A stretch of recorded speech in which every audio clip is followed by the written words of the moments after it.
Assalamualaikum warahmatullahi wabarakatuh. Selamat pagi anak-anak ibu sekalian semua. Bagaimana kabar kalian semua? Semoga semuanya pada sehat-sehat selalu ya. Sebelum mulai, yuk kita sama-sama membaca Bismillahirrohmanirrohim.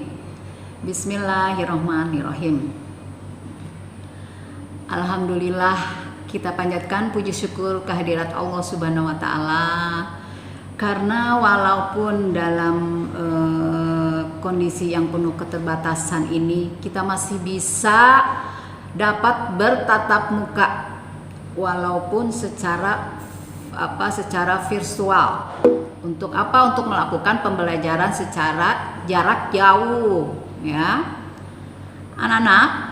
Langsung saja ya, pada kesempatan kali ini kita akan mempelajari kompetisi dasar pertama adalah memahami kewirausahaan dan wirausaha, ya. Lalu apalagi masih banyak lagi yang harus kita ketahui tentang wirausaha atau kewirausahaan. Apa indikatornya yang akan kita perhatikan, ya, yang harus kita perhatikan? Kita dapat mengetahui sikap-sikap dan perilaku seorang wirausahaan yang sukses. Terus apalagi kita dapat memahami arti dari wirausaha dan kewirausahaan. Itu diantaranya, ya. Nah, sekarang sebelum itu kita harus tahu tujuannya apa sih mempelajari kewirausahaan gitu ya. Nah, tujuannya adalah agar kalian dapat memahami ya apa itu wirausahaan. Nah, kalian dapat mengetahui bagaimana untuk menjadi seorang wirausaha yang baik, berhasil ya, dan bisa berjalan lancar. Tentunya ada beberapa yang harus diperhatikan. Ya, apa yang harus diperhatikan? Aspek-aspek atau karakteristik daripada sifat-sifat wirausahaan.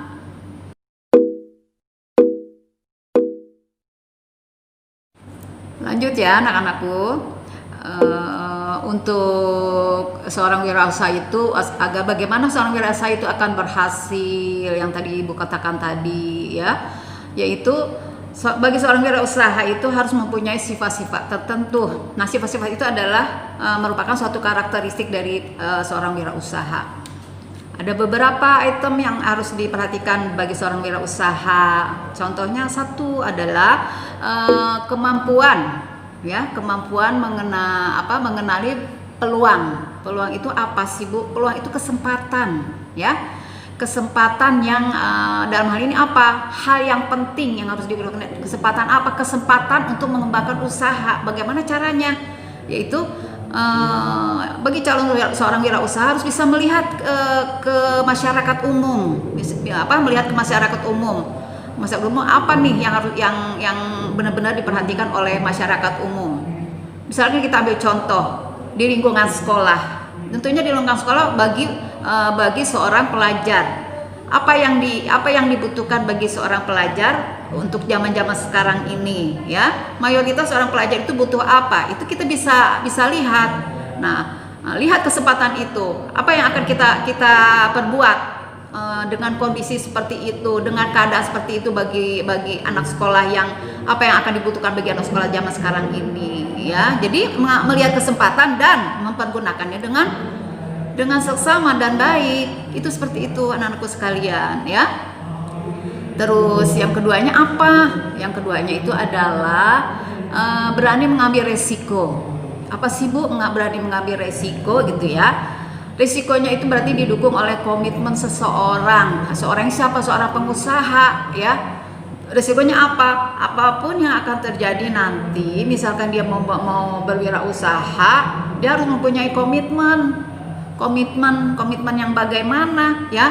Komitmen sampai dia bisa memperoleh, ya, sampai dia bisa memperoleh hasil apa yang ia inginkan. Itu komitmen, ya. Terus kalau ada kendala-kendala, dia mampu ya bisa menangani kendala-kendala tersebut dan bisa memperhitungkan risiko apa yang akan yang harus dia jalankan atau risiko apa yang akan dia dapat dan ia harus jalankan, ya. Itu komitmen utama, ya. Terus yang berikutnya apa ya? Berikutnya itu adalah ini mempunyai kreativitas tinggi, ada kemauan untuk maju, berarti dia bisa mengkreativitaskan segala apa yang ia miliki. Artinya apa?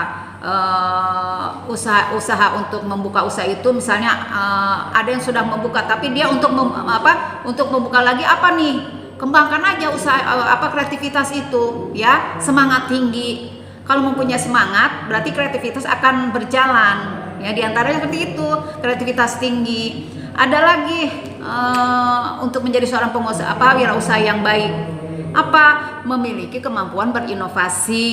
Inovasi berarti artinya bisa mengembangkan ide-ide baru untuk menjalankan usahanya. Walaupun usahanya sudah agak mapan dan berjalan gitu, ya, tapi dia punya ide-ide baru. Ini udah seperti dia, apalagi dia yang harus kita keluarkan ide-ide apalagi yang harus kita kembangkan. Untuk apa? Untuk tentunya memajukan usahanya itu, ya. Untuk memajukan usahanya itu, ya ide-ide baru itu ide-ide yang ada di pikiran si wirausaha tersebut, ya, seperti itu.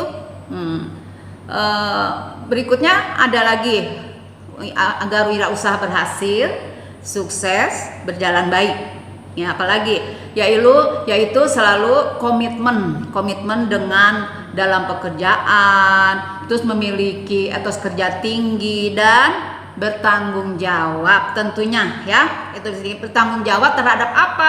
Terhadap dalam pengembangan usahanya, ya, dalam segala hal yang ia miliki, dalam segala hal yang ia jalankan untuk pengembangan usahanya. Seperti itu anak-anakku sekalian.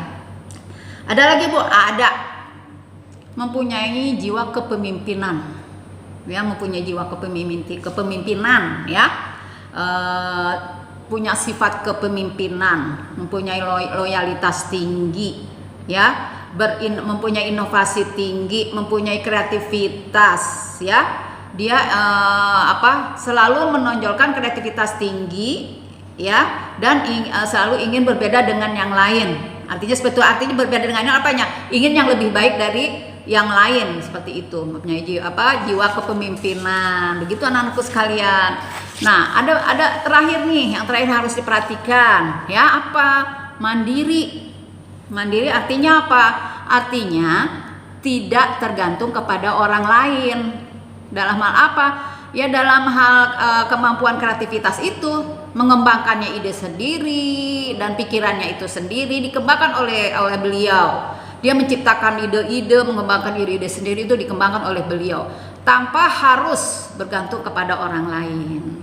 Nah, begitu kalau kita ingin menjadi seorang wirausaha yang baik dan berhasil, ya, diantaranya. Nah, ada nih yang harus kalian ketahui anak-anakku sekalian. Ada 3 tipe bagi seorang wirausaha. Ada berapa? Diantaranya ada 3. Satu tipe wirausaha yang sosial, ya, yaitu wirausaha atau orang yang berusaha dalam aktivitas kewirausahaannya dengan memiliki tujuan utama. Apa tujuan utamanya? Itu menyelesaikan permasalahan sosial dan lingkungan hidup. Bagaimana? Dengan memberdayakan komunitas melalui kegiatan bernilai ekonomi. Itu yang pertama. Yang kedua entrepreneur, ya, intrapreneur. Apa sih, Bu, intrapreneur? Intrapreneur itu adalah seorang wirausaha yang memfokuskan pada inovasi, ya. Inovasi itu artinya kreativitas baru, gagasan, ide-ide menjadi usaha yang menguntungkan. Terus dioperasikan dalam dalam kehidupan atau ruang lingkup perusahaan. Nah, terakhir untuk tipe daripada wirausaha adalah yaitu ethnopreneur. Ethnopreneur itu adalah kolaborasi dari dua tipe wirausaha tersebut. Yang pertama yang sosial, yang kedua intrapreneur. Ya, itu dikolaborasikan, tentunya didukung oleh instrumen-instrumen pendukung. Bagaimana mengkolaborasikannya antara bidang tadi, bidang usaha dengan penerapannya, diterapkan. Untuk yang ketiga itu penerapan dari kedua tipe-tipe tadi, ya. Begitu anak-anakku sekalian, ya. Demikianlah penjelasan dari Ibu tentang wirausaha, ya. Tentang wirausaha atau kewirausahaan, juga karakteristik bagi seorang wirausaha yang bagaimana yang harus berhasil. Gitu anak-anakku sekalian. Jadi kesimpulan tadi adalah kewirausahaan itu adalah usaha yang dibangun berdasarkan apa? Inovasi baru bagi seseorang untuk menciptakan sesuatu yang kreatif, bermanfaat dan berguna bagi dirinya sendiri dan orang lain. Terus kedua apa? Ya kedua, wirausaha adalah orang yang menjalankan usaha tersebut yang bagaimana, yang berani mengambil resiko. Tiga, karakteristik apa Bu? Karakteristik adalah sifat-sifat bagi seorang wirausaha yang berhasil, dan sukses yang baik itu bagaimana? Ya tadi di sebelumnya udah Ibu jelaskan beberapa, ya. Nah, dan yang terakhir tiga tipe wirausaha. Satu apa, dua apa, dan tiga apa, ya. Nah, untuk selanjutnya anak-anakku sekalian, mungkin dari penjelasan tadi mungkin nanti Ibu akan memberikan beberapa tugas-tugas untuk kalian, ya. Dan yang akan dilihat di ruang pembelajaran secara online tentunya, ya. Oke anak-anakku sekalian, sampai di sini dulu pertemuan pertama kita. Mari kita tutup dengan membaca Alhamdulillahirabbil alamin. Selamat menjalankan kegiatan yang berhubungan dengan pembelajaran online. Sekali lagi, Assalamualaikum warahmatullahi wabarakatuh.